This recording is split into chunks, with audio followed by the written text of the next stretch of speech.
Ladies and gentlemen, it's your boy back at it again. Welcome to another edition of the Rico Report, brought to you by the Buffalo Fanatics. Folks, welcome. Victory weekend? I'll take it. I may not be as my energetic self, folks. A little under the weather. I got that damn vax. Had to. You know what I'm saying? So it's messing with my system. I got the second one. It's messing with my system a little bit, but I'm fighting that. But we straight. A little bit of a headache. But it don't stop. We're here to talk some Bills football. And let's get right to it because we don't have the greatest of news to share. Excuse me. It pains me to even say it. But we will be without all-pro corner Tre'Davious White for the rest of the season. Tre'Davious White has torn the good old ACL. That is one of those tough injuries that you don't want your star playing going to anybody because you know they're done for the year. And it's a recovery. You don't know if someone's going to come back and be the same player they were. It's a challenge altogether. But here we are. Trey White out for the season. Now we are in answering question mode, right?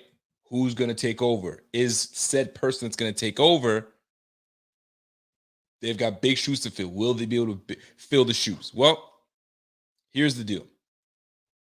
We don't have a choice. We don't have a choice. We can sit here and you know what I'm saying, blame this and blame that, but this is where we are. Unfortunate things do happen, and we're sitting on a 7-4 record with a very convincing win versus a team that they needed to win just as much as we did, but they just didn't have the firepower to match us. Simple as that. We outcoached them. We outplayed them. We were just the better team all around. I mean, when you have no Alvin Kamara, no Ingram, no Thomas, no right tackle in Ramczyk. I think his name is Ramczyk. Trevor Siemian as your quarterback. Like they were depleted in injury, right? And we made sure that we beat them down. You know what I'm saying? To get back to silence a lot of people, silence a lot of critics, Bills critics, myself included, and the panic or the concern is now lessened. Now, the big game is coming this next Monday. Monday Night Football versus the Patriots. But that's for next week's show. We'll preview the good old Patriots and we'll go from there. Now, but here's the deal. I want to talk about this game. This game was a crucial game. It was a Sunday nighter, and we saw some really good things in this game. And I want to talk about the good, the bad, the ugly. And we'll get into the Tre'Davious White, obviously, and how we're going to mitigate the loss of Tre'Davious White. We'll get into that, right? Because we got to jump into the cornerback room. Who do we have as corner? How are we going to combat this scenario, this situation that we're in? But let's get right into this game. So the Bills win big, 31-6. I mean, it wasn't even close. The score, kudos to Trevor Siemian. He came in and did what he was supposed to do and got themselves on the board. But this was going to be a rout right from the jump. And there were some people that stood out very much so on this. So let's get right to it. Let's start with the good, the bad, the ugly. You guys know the drill. I need your help. Let me be the platform that you use to get your rocks off, and you let me know what you felt about this game and what was good. Now I'll start it off like I normally do, and let's circle back to Josh Allen. Josh Allen looked like a focused Josh Allen. Josh Allen looked like a determined Josh Allen, and he wasn't about to take another loss after another loss, because I think there's a record that's going to go out there that one of the McDermott's teams, after they lose a game, they usually win the next one. There's no back. They try not to have back-to-back losses. It's very rare that they do. So we made sure, Josh Allen made sure that he did his part. I hate this 111th, but he did his 111th, right? He did his job. 23 for 28, 9.3 yards a throw. Now that is what I'm talking about. That's the Josh Allen that we need, because the games that we did not do well, we were throwing 5 yards to 6 yards a throw. It's very difficult to win games when you're doing that. 9, 10 and above, 8 and above, that's solid. That's solid. So you want to keep that up. So the good for me was Josh Allen, and I loved his attitude. I loved the way he was spreading the ball. But here's the thing that I love the most, and here's another good. You know, when you have a star quarterback and you have yourself a star receiver, there's no reason that you should shy away from your star receiver to spread the ball out to whoever. No, you find your star receiver and you get your star receiver involved immediately. It doesn't matter, especially with someone like Stephon Diggs. It doesn't matter who's covering. Darrell Reeves, Deion Sanders, freaking Darrell Green. I don't care who's covering. Like, go to your number one receiver. And that's exactly what was established. And I loved every bit of it, right? Stephon Diggs, 7 receptions for 74 yards, targeted 9 times. That's how it should be done. Your number one guy should always be looked at. Marshon Lattimore is no scrub. That boy can play. But Stephon Diggs is elite. Stephon Diggs is Stephon Diggs. And I loved seeing them establish that dominance right off the bat, right? And it wasn't like they were going up against some cornerback 2, cornerback 3. Marshon Lattimore is he's all cornerback 1. And they went at him. 7 receptions for 74 yards and a touchdown. So we'll take that every day of the week. You know what I'm saying? On 9 targets, I'll take that. So kudos to Josh Allen. Kudos to the connection that he reestablished and cemented. And I hope that's cemented for the rest of the year with him and Stephon Diggs. I mean, shoot, when you have somebody that can run routes like that cannot be stopped, you just don't not look his way. Must look his way. And I appreciate the mics, Kiwi fella. You know what I mean? When I'm if you feel that I'm saying something that is worth noting and that you feel like, I agree, we align with one another, throw them mics up on the screen. Your boy likes them shits. Like, thank you very much. Hey, my man, Sheldon Cole, I see you, kid. Sheldon Cole is throwing the mics up. I appreciate that. So now here's the deal, right? So love that connection. Loved it. That's what I wanted to see. All right. That's number one. Here's another thing that's great. I love the tandem between Matt Breida and Devin Singletary. Now it's going to look crazy because 15 carries, 44 yards, 2.9 yards a carry. That's not, it sounds terrible, right? Matt Breida, 9 carries, 26 yards, 2.9 yards a carry. It sounds awful. But when you watch the game, you saw there was a different vibe. The vibe was different. You felt that there was a concentration on establishing the run. How many times did we run the ball? We ran the ball 32 times in comparison to other times. That means you're keeping the defense on their toes. You got no choice. You got to keep the defense on the toes. If you're running the ball 14 times altogether and throwing the ball 40 times, fam, you've just made your team one-dimensional. And we have too much talent. What's up, Don? I see Don. What's going on, man? My man, Don Trotman. We've got too much talent on this team to sit here and attempt running the ball 7 times, 14 times. Yeah, we're too good for that. So I loved seeing that we established the run with these two guys, right? 15 carries and 9. I'd love to see a little bit more for Matt Breida, but it's a start. Now, this is no shade and no hate on Zach Moss because he's probably in his feelings right now, as he should be. But for the one person that says he loves to make people make business decisions, well, a business decision was made on the behalf of the run game, and you've been put on ice for now, right? Nothing bad, but I think the two that we have now is the better tandem. The better tandem. You've got one that's um, known for vision, known for making quick cuts and making people miss and running hard. Devin Singletary all year has been he's been running hard, man. Like you don't bring you, it's difficult to bring this guy 5'7", 200 pounds, just made it to 200 pounds. Hard to bring this man down. Hard to bring him down. So you got to give him credit for that. And then you got Matt Breida that comes in with a different element, speed. And when you for someone that played the running back position, when you have speed, the minute you see a crease, you're trying to grab that crease and take that crease because those holes close quick, right? So a guy with that kind of speed, that could take him 70. It's all a matter of finding that crease and taking that crease. And I find that tandem of running backs was a very big difference. I don't know about you, I mean, the statistics, they don't really show it, but there was a different vibe when you see these two guys on the field right now. You feel what I'm saying? So I felt really good about that. By the way, shout out to everybody tuned in right now, from Facebook and from YouTube. If either of you find it in your heart to smash that like and to also share this content, that would do me so well. That would do me so good. It allows other people to share and interact with us as we talk about this Bills route against these Saints. But the fact that Breida is on the field and starting makes me happy. Side note, I started Matt Breida over Devin Singletary on my fantasy, right?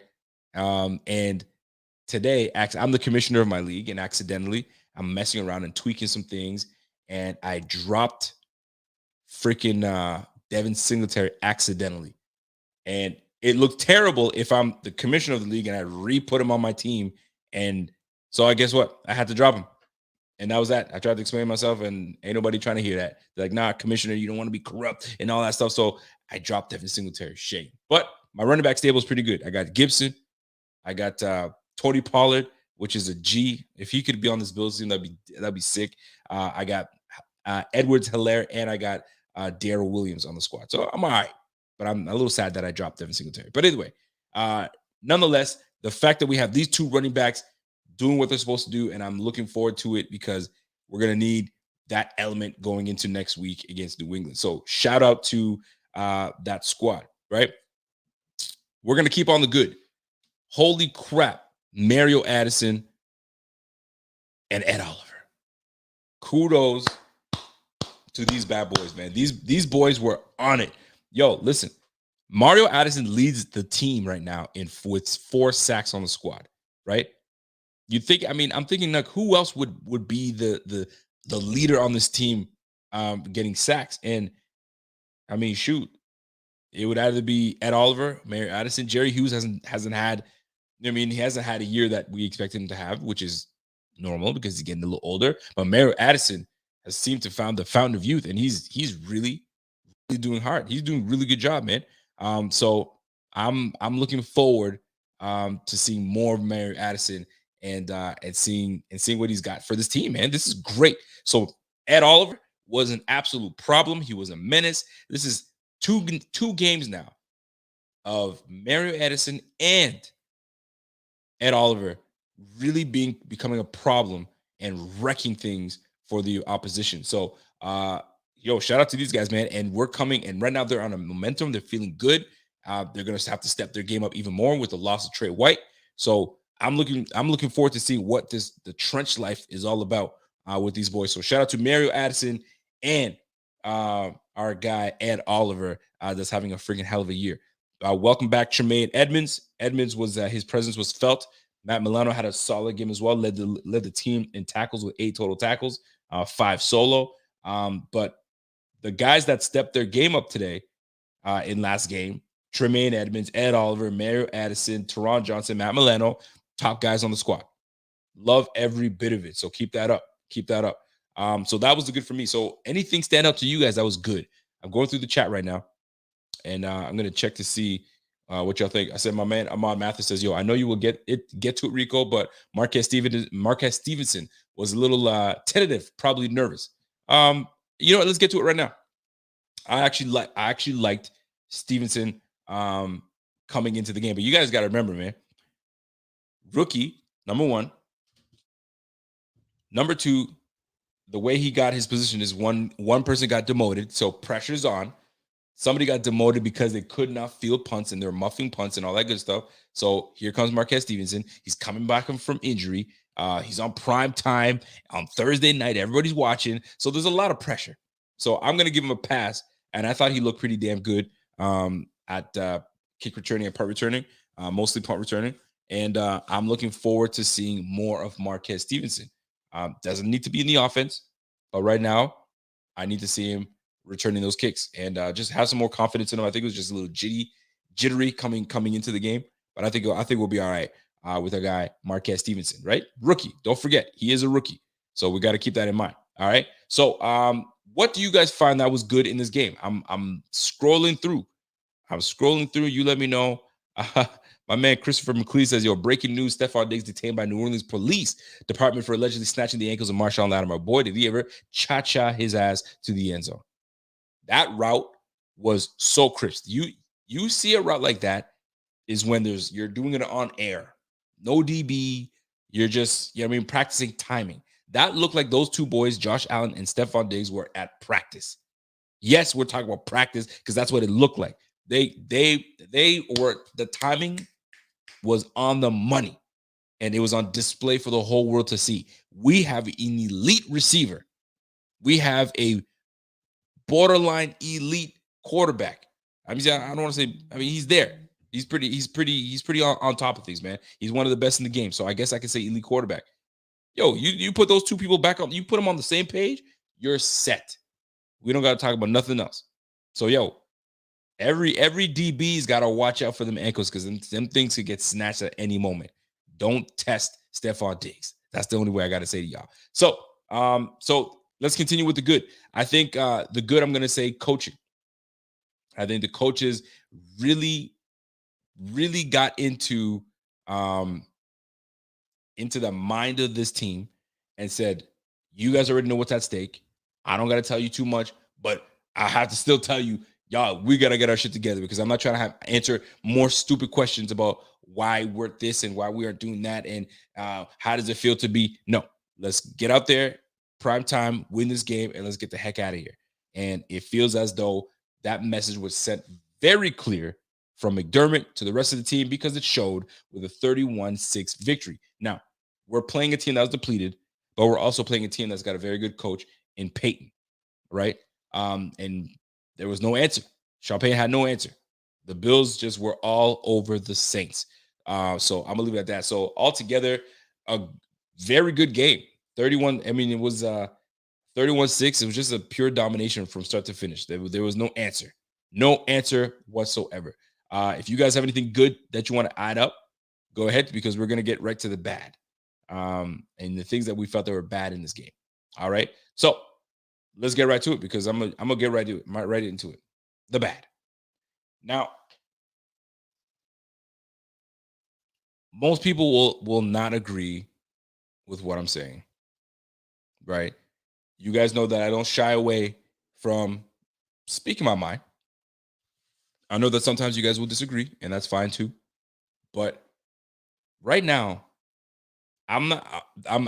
because there's no other category to put this person, but the O-line still has their struggles.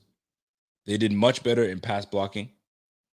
They had Allen upright, which was great. So I like that. I'm going to say good. I should go back and put O-line good for pass protection. The run scheme, we still need work.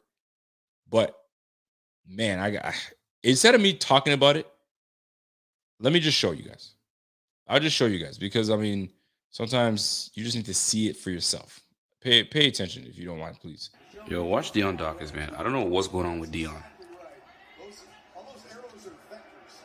What's going on, fam? Something's up. Something is up. I'm not sure what's going on with Deion Dawkins, man. Now, I know PFF has graded him a 90 grade, just under, who was it? Whitlock, Whitworth. I can't remember who it was. But, and this is not me saying Deion Dawkins is trash. It has nothing to do with that. I feel like he's just had an up and down year, an inconsistent year. And if we're paying him $14.5 million, I feel that we should be getting more out of Deion Dawkins. Now, granted, he had COVID this year. And I'm not going to make excuses because, you know what I mean, a whole lot of people have COVID and they bounce back, but everybody bounce back's different. I don't know if he's still affected by it. It just feels like he's a little slower, a little more sluggish than he normally is and would be, right? And that play was just one play. And I was like, okay, maybe it's a one-off. It's a one-off. Maybe I'm tripping. But then I saw this one. That's his best receiver. Down by Singletary.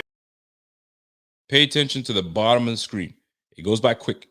Pay attention. I can't pause it, but pay attention to the bottom of the screen, and you'll see what I'm talking about. Check this out. That's his best receiver. Down by Singletary. What's going on?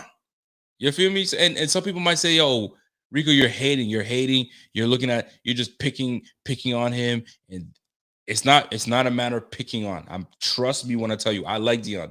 That's my dog, man. You know what I'm saying? My man's been on the show multiple times. It's not about that. But I gotta be objective. And I've seen some inconsistent play from him. I just want him to be back to 100% so we can be that dog team that we are.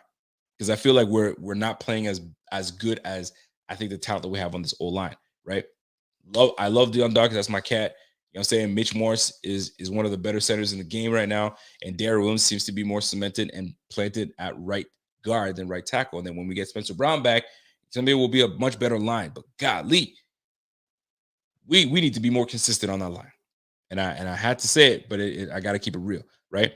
Another thing that's bad, that what stood out to me that was bad in this game was not a whole lot.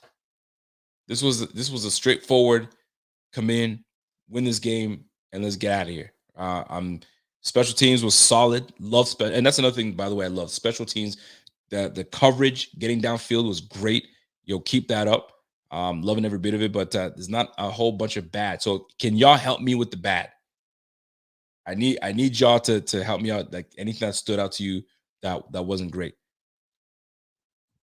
I got my man Tank Bulldog. I didn't read the whole thing, but let me see what you've got here. Lifelong Bills fan here, 56 years old, and I can say that we will not get any rings this season. The only teams that have been beaten, the only teams that we have beaten are bums. It's too soon to talk because the very same team that won the Super Bowl last year were the Tampa Bay Bucks, and at one point they were 7-5.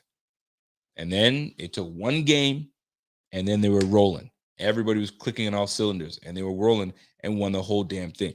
So you can never say anything, right? Let me give you another example. The New York Giants back in 2007. I think they backed into the playoffs. When I literally tell you they backed into the playoffs, they backed into the playoffs at 8-8. 8-8. And they won the whole damn thing.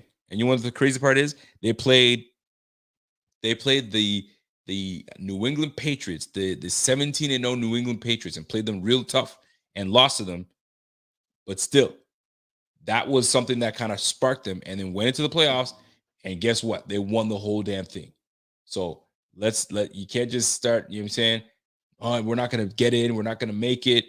Anything can happen. Any spark can happen. It's just one of those things, man. You just got to, in the words of Sean McDermott, you got to stay humble, stay hungry, and get after it. But this win was a big win for us. We needed that win. Losing this game would have created way more questions, less questions to answer, more things to work on so we can get back to playing the brand of football that the Bills are known for, right? And that's good, solid, crunch football, blue-collar football, and let's get to it. You know what I'm saying? No finesse. Let's rock it. And that's what I see, right? Let's get and that's it for me for bad. I don't see anything bad unless you guys want to talk about it, but I don't see anything that was like, I don't like that. I don't like that at all. Don Trump says, yo, what's up with Star, man? We need him back.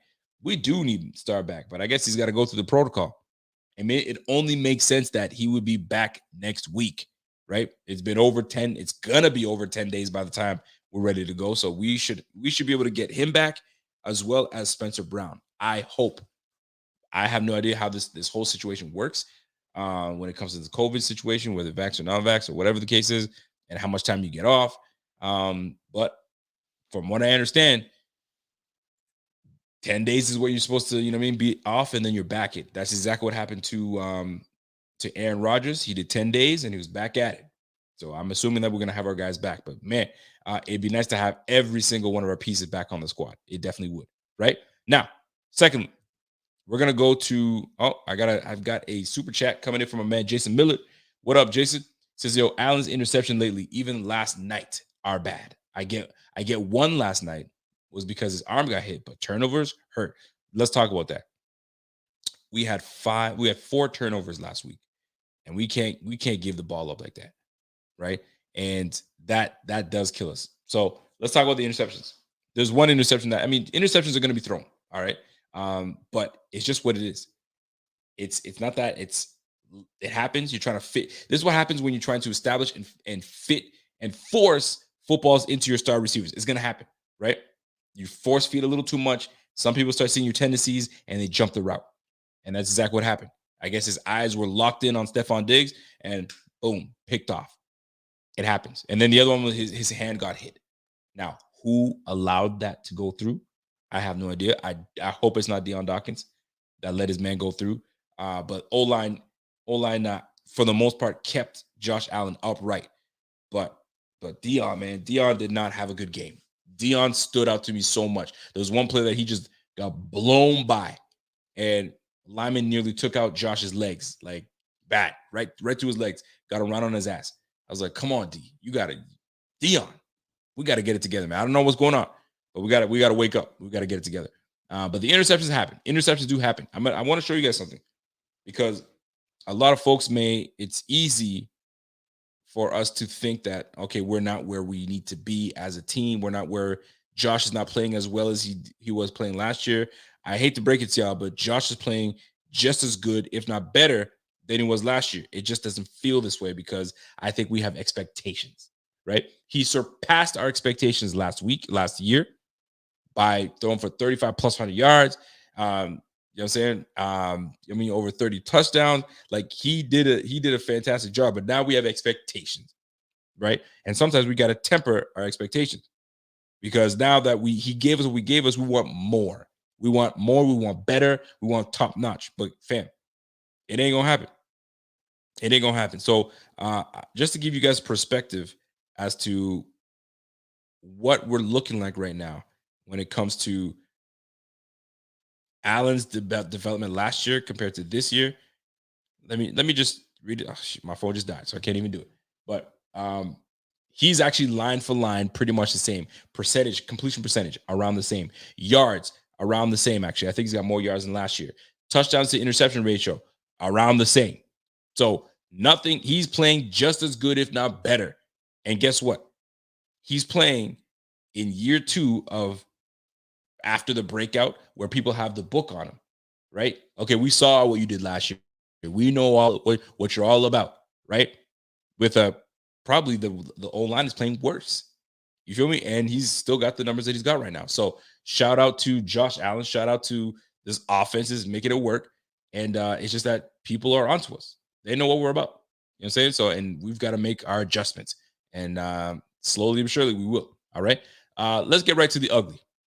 Let us get right straight away to the ugly. Folks, the ugly. Trey White. Trey White lost to injury. This one hurts because you have, not only do you have a corner that locks up your number one, he is the traveler. He's a traveling corner. There's times that he will lock up your number one, whether it's a tight end, whether it's your number one receiver. Wherever you go, I go. If that's the assignment, that's the assignment. I remember a couple years back when OBJ went to Cleveland that first year. Who do you think traveled with OBJ? Trey White, right? Corey Davis. You know what I'm saying? Trey White. My man Courtney Sutton Trey White. You feel me? So like when we are facing those guys, he travels, right? He's a traveling corner. Not everybody can do that, you Sometimes you stay on your side, and that's that. If that's the game plan, that's the game plan. But he's sorely going to be missed. Right? I was actually watching Film Session on the NFL Network with him, Baldy, and Kurt Warner, and he said something that sat with me. And he goes, I watch film. I watch a lot of film, and I sometimes I stay up late, and I want to make sure that I know exactly what this guy's doing, what route he's going to run, if he's in this formation, he's on this side. If he's the X, like I learned a lot just listen to this guy talk, right? The X and the Y. You know what I'm saying? The receiver, one's on the line, one's off the line. So if the receiver's off the line, he's sitting so that it's kind of tricky. So I've got to slow down myself for him to approach me, and then I can get into my thing, right? When you're playing the X, I mean, you can just get right up in his ass and let's go. So learning the things that he knows, we lose awareness, we lose leadership, we lose tenacity, we lose just a vibe on this team. So it changes this defense because a quarterback like Trevor Simeon, for instance, isn't gonna. If Trey White's over there, shit, I'm not looking at Trey White.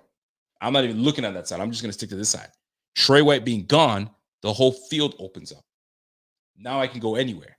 You feel me? I'm not having to worry about one guy being limited because this cornerback is all over and tripped all over him. So this is going to put a lot of pressure on Levi Wallace. It's going to put a lot of pressure on Jordan Poyer and Micah Hyde. And it's going to be some pressure on Dane Jackson because Dane Jackson is the next man up. Right? So how do we mitigate that? Well, let me tell you about Dane Jackson. I got to play a clip for y'all. I don't know if you guys remember this, right? And I need to give you guys some excitement, right? So pardon me if my internet goes out for some reason, but it's starting to get janky on me. Some bull, better not. So check this out. All right. So I don't know if you guys remember, but my guy Brandon Bean was on the podcast with Chris Collinsworth and Richard Sherman. And Richard Sherman asked him an interesting question. All right. Now listen to this. Now, Brandon, who is somebody on the team now that nobody really knows about that you think is going to be a superstar? You know, I don't know somebody that's going to be a superstar, but, you know, a guy that plays your position, Dane Jackson, who was a 7th round kid out of Pittsburgh, due to Josh Norman had a hamstring a little bit. Levi Wallace had a couple of injuries, and then they missed games for like close contacts with COVID. We started him on the practice squad early in the year and then brought him up. And every game he played, he had, 1 or 2 interceptions. I don't remember, but every game he played, his instincts are very good. Nobody's got to, your instincts are very high. I'm not comparing him there, but he doesn't have all the measurables. He's got some height. He's got some straight line, but not necessarily stop, start, quick, quicker than fast or anything like that. But he's a young man that, we believe will be able to compete to start next year. We're obviously going to bring in competition for him, but he's a guy we got high hopes for as a young player that showed us it wasn't too big for him. And he's got some guys, as you know, they just got that natural feel for the game. You can coach guys all day long. You put them out there, and some guys just feel routes or can read that quarterback. And he showed some things in I think we got him in about 5 games this year. So, Big Baller Bean. Big Baller Bean knows exactly what he's doing. He knows what's up. And he could have said anybody. He could have said Ed Oliver. Ed Oliver is going to be the star that we look at. He went down to the 7th round draft pick. They asked, the question was, who do you think is going to be a star? And he immediately went to Dane Jackson. So I am by no means saying Dane Jackson is going to replace Trey White and have no issues about it. Not at all, because Trey White is a massive piece that will not and cannot be duplicated or replaced. It's a hit. However, maybe this is the silver lining. This is where Dane Jackson comes in and we see a budding star in Dane Jackson, and Dane Jackson gets warm and he starts handling his business and he's good to go, right? Now, what does this do to our defense? I think it limits our defense. I think it makes us less aggressive, right? We won't be able to to get after teams the way we want to in terms of blitz packages, zone play, you name it, right? Coverages, because when you have a guy like Trey White, let's go cover zero. You know what I'm saying? We can at least hold down cover zero for a bit. Let's send the blitz a little bit. But now when you have someone that's unfamiliar with, there's not a lot of chemistry. You may not be as aggressive as you want to. We may not send as many blitz packages or cover zero. We might be a lot of zone. I don't know. However, Brandon Beane seems to be very intrigued with the likes of Mr. Dane Jackson, and I'm looking forward to Dane Jackson. Dane Jackson is not someone that is shy from the action. I mean, the time that he got into the action, he was impactful. He was always near the football. And as a corner or as a defender, you always want to be near the football.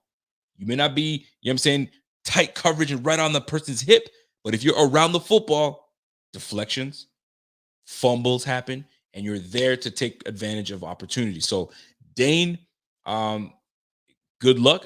I mean, he's no Trey White, but with the support that he's got from the backfield with Micah Hyde and Jordan Poyer, and the pressure that's going to now have to mount on the defensive line, and it seems that they're starting to get warm a little with Mario Addison and Ed Oliver, maybe this might be silver lining somewhat. We're going to find out. We are going to find out. But that was the only bad that stood out to me.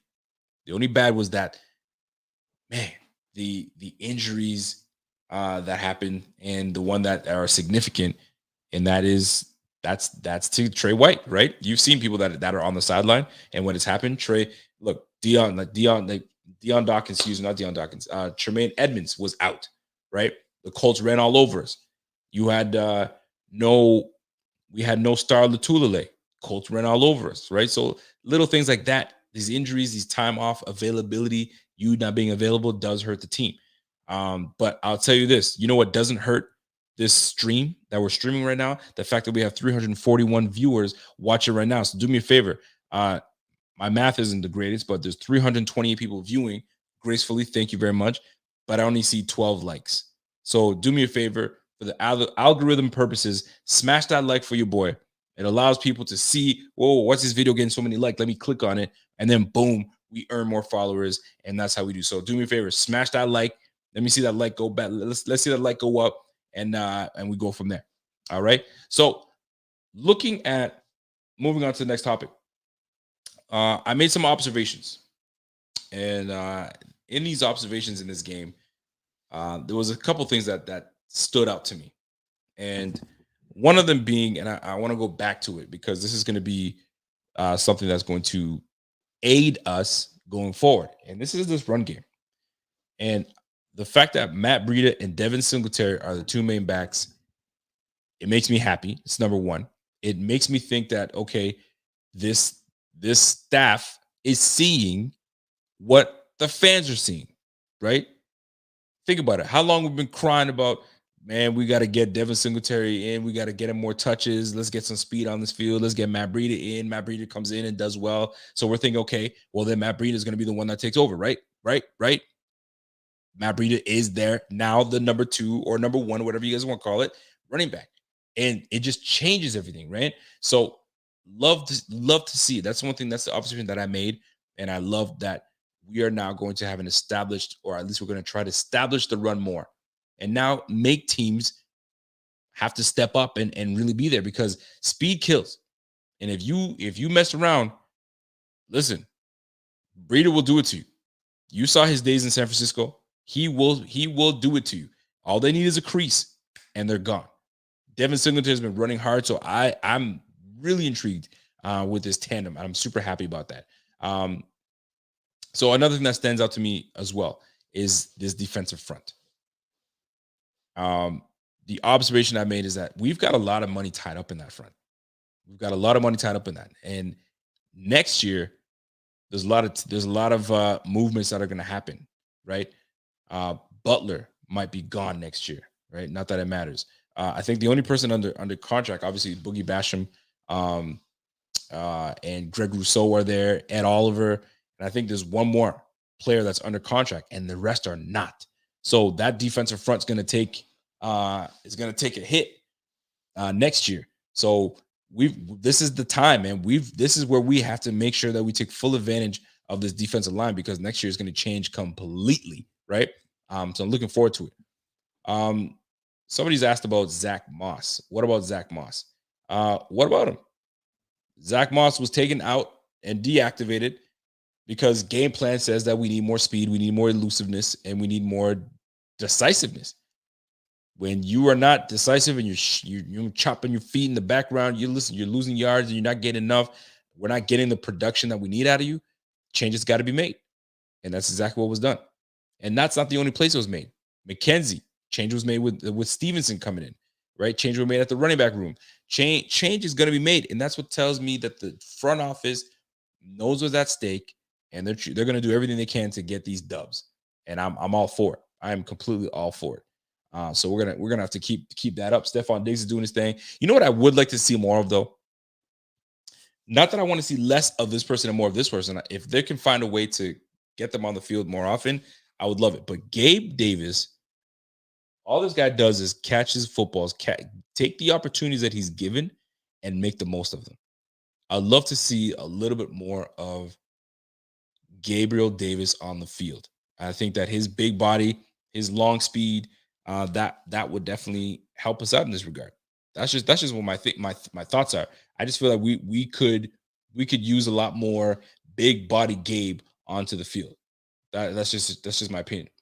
Vincent Vaughn says agreed, but the defense needs to step up against the Patriots, especially with Tre'Davious White out. Yes, you are absolutely right. Oh, and yeah, by the way, we have no run game. Need that in the playoffs. Good luck, man. Effing luck. So I'm assuming that you're not a Bills fan and you're saying good luck. Listen, man, we all need it. We all need it, man. We got embarrassed by the Colts. I think that one stung a lot with Bills fans. I mean, the Jags loss was like, hey, we lost to the Jags, but we know we can beat them. We just flat out didn't play well, right? Fine. Then you go up against the Colts where you know you need to win. This is a barometer to see, okay, where do you stand? And you absolutely get dog walked. That one hurt the feelings. I think it hurt everybody's ego on that team, and they needed to come and back up their play up against this New Orleans Saints yesterday, and that they did. But I'd love to see a little bit more of Gabe Davis onto the field. I think there's a chemistry that's been brewing since last year, and I think that we can a little bit more of Gabriel Davis. I think it buds this relationship between those two. And let's be real, man. Listen, Emmanuel Sanders may not be on the team next year, so it's gonna be time for our guy Gabriel Davis to step up. So one can soon find out. And Cole Beasley may not be back next year too. So things will change, man. Things will change. So I'm looking forward to it. But that stood out to me very much so on this offense, right? Now, that being said, looking at the statistics, the team stats, that's what I wanted to jump into. Compared to last year, what a difference. I mean, last game, what a difference, right? So I remember we had like 10 first downs compared to last week. So we had 21 first downs last game against the Saints. We had 11 passing and 9 rushing. What a big difference from last game. We went 8 for 13. Now, this is huge. 8 for 13. Last game, terrible. Let me see if I still have it pulled up. We were absolutely horrible when it came to that. Let me see if I can pull it up. Yes. I can't pull it up. Yeah, the team stats, we were just not great. So let me tell you, we had 19 first downs, right? But we had 5 rushing first downs compared to the 9 that we had this game. All right. That makes a huge difference. Third down, we were 8 for 12. That's exactly what the Colts did to us. They were 8 for 12 on third down. We were 8 for 12 on third downs this past game that just passed, right? Against the Colts, we were 5 for 10. We're 50% from third down. That can't work. That's not going to work, right? So looking at the yardage, we only allowed 190 yards to the Saints, which is fantastic. 5 yards, almost 6 yards of play. We'll take that. And the thing that stands out to me a lot is that the 8.3 yards per throw. That is great. We sacked the quarterback twice, so that was Ed Oliver, a bit of Mary Addison, and a slew of a bevy of other players. But that was great. 113 yards rushing. Now, here's a huge one. We kept this team to 44 yards rushing. Now, most people are going to say, well, hold on. There's no Taysom Hill. There's no Alvin Kamara. There's no Mark Ingram. What are we talking about here? Well, you're right about that. However, if we allowed scrubs to run all over us, people would have been this defense is soft. They're a bunch of they're masquerading like they're a good defense. So we did what we're supposed to do, right? A lot of people saying this team is soft and all that. They need to prove that they weren't. So here we are, right? We kept this team to 44 yards. Get it. I get it.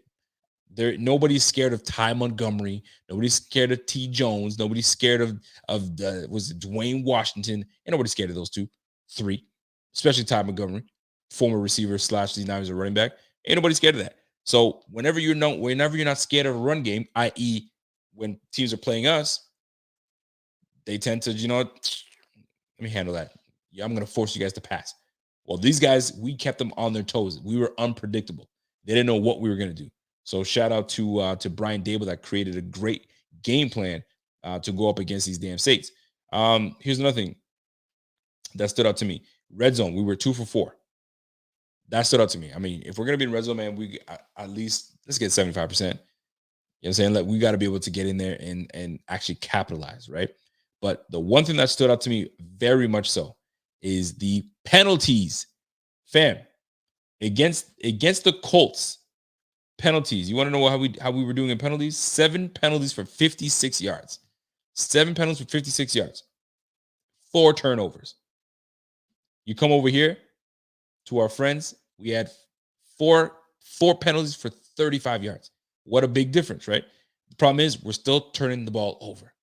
We cannot turn the ball over. We allow scrubs to stay in the game, or we allow good teams to pounce on us and just pour it on us. And then we have no answer. So we've got to watch. We've got to protect the football. Josh has got to do a better job protecting the football. That throw to Stephon Diggs in like double coverage just was a bad idea. Terrible idea. The other one, he got his arm hit. That happens, right? Tip ball. It's up for grabs. It's everybody's ball. But turning the ball over is number one. We just can't have that. And number two, we've got to capitalize when we're in the red zone. Capitalize in the red zone. Keep the penalties down. And we will always give ourselves a chance, right? And here's another huge difference. And before I get out of here, 34 minutes of time of possession. You see what I'm saying? There was a difference in when we run the ball, right? Last week against the Colts had 37 minutes of time of possession to the Bills' measly 22. That's we controlled the clock, we controlled the game, and it wasn't even close. So we've got to continue to establish ourselves. Establish that run, get that run going, and then we give ourselves a chance. We have some good backs, man. Devin Singletary can run. Matt Breida is going to give us a chance. He's going to break that. You'll see. He will break that. We just got to get a better opportunity. Now, here's another thing, an element that Matt Breida brings that people don't realize. When you have speed, you can mask the deficiencies of this line. And I'll tell you how you can mask it. If you're trying to get on the outside, your speed alone makes this defender freak out. So he wants to be extra aggressive to get to the outside before you do.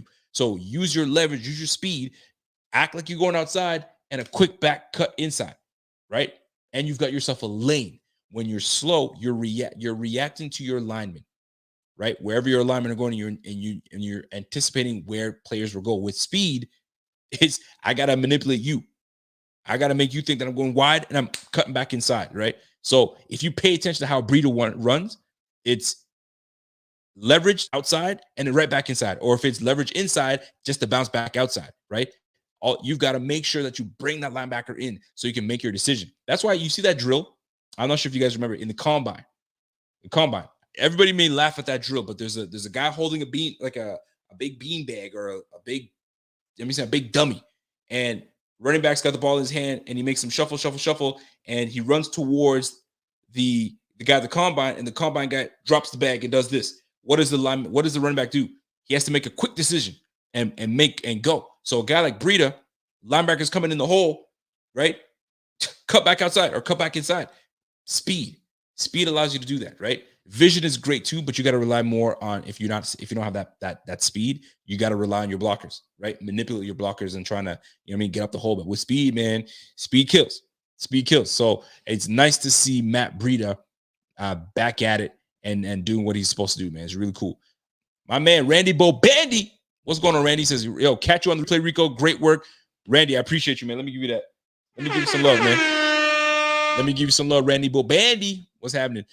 So I wanted to get that off my chest because I love the fact that we are now going to start to establish ourselves running the rock, and teams are going to have to respect it, right? Because we'll pound it. We may not get far until there's a break, right? So, but it takes Allen pushing the ball downfield. It takes Allen being part of our run game, so they've got to respect it. But it takes our lines, our guys just holding their water and making sure that they climb up the pocket and do what they're supposed to do. And Spencer Brown coming back allows things to kind of align themselves and get back to normal. And with Spencer Brown potentially coming back, we don't know yet. Maybe we can really establish ourselves with Breida. So I look forward to Breida having a big game. I wouldn't want to say big game, a solid game against New England with 11 days to prepare. And here's another thing. Last point before I get out of here. This is like a mini bye for us, right? We've got 11 days to prepare for the freaking New England Patriots. This game is huge. They're going up against the Tennessee Titans. The Tennessee Titans are injury riddled. We talk about us being injury riddled. The Tennessee Titans don't have A.J. Brown. He's out. They don't have Julio Jones. He's gone. They don't have Travis Henry. He's out. They got a bevy of cornerbacks that are injured. Like, this team is depleted, but they're well coached. They're disciplined. They got one of the best safeties in the game, Byard. So we need the Tennessee Titans to win this game, and I'm rooting heavy for the Tennessee Titans, right? And then it's the Bills versus the Pats. That's a massive game. And us on Monday night, shoot, man, I'm telling you, it's gonna be ill. So that's it for me. That's it for me, folks. I mean, I wanted to just jump on here. I told you guys I was feeling under the weather. I'm not feeling like myself. I'm not as energetic as I normally am. I may be masking it right now to you guys because I took a couple Tylenols, so I'm all right, but I got a pounding ass headache. But I think that overall, this was a game that we absolutely needed. Absolutely. Shout out to my man, Anthony Camillo. Shout out to Rico from Ottawa. What up, man? What up, fam? What's good? Here's the deal. We've got an absolute massive game next week, but we've got to at least relish the game that we just played. We had a pretty damn good game. Overall, everything was in the positive. We dominated the line of the time of possession. We limited penalties in the game. We established a run. At least we ran over 100 yards in this game, and I wouldn't say we were mistake free. Other than a couple of interceptions, we were all right, man. We just got to limit our turnovers, and we will be good. But we routed this team 31-6, 7 points in the first quarter, and then we just exploded in the third. That's when we really put it on them. So that's that, man. So I hope you guys enjoyed this show. I mean, there's 300 people watching right now, and I appreciate that. Before you get out of here, smash that like, do me that favor, and we will be back again on Tuesday. I'm going to be back again on Tuesday. We will be previewing the Patriots. So let me tell you, we are going to make sure that I'm going to bring on some guests, some Patriots guests. I'm going to say my man Master at work wants to come and talk his shit because he's been talking a lot of shit lately. I got my man Ray Ruth, another Canadian buddy of mine. I'm going to see if he wants to jump on the show. Listen, man, big divisional game. Big divisional game. Somebody said, yo, Rico ain't sick. He's drunk. He's hungover. No, nah, fam. Yo, I got a massive headache. And but I'm trying to keep it G. Keep it cool with y'all. And I got achy and I'm like hot and I'm cold. I'm all over the place, man. But this is what they said the vax is supposed to do, right? Make you feel better and you're protecting everybody else. So I guess I'm protecting everybody else. But anyway, I digress. So the Bills rout the Saints 31-6. Valiant effort by the Saints, but just not good enough. You're too injury riddled to compete with us. We've got bigger and better things that we're trying to get to. So that being said, I'm out of here. We'll see you back again on Tuesday. And until next time, ladies and gentlemen, have yourself a great night. It's your boy. And I'm gone. Let's go.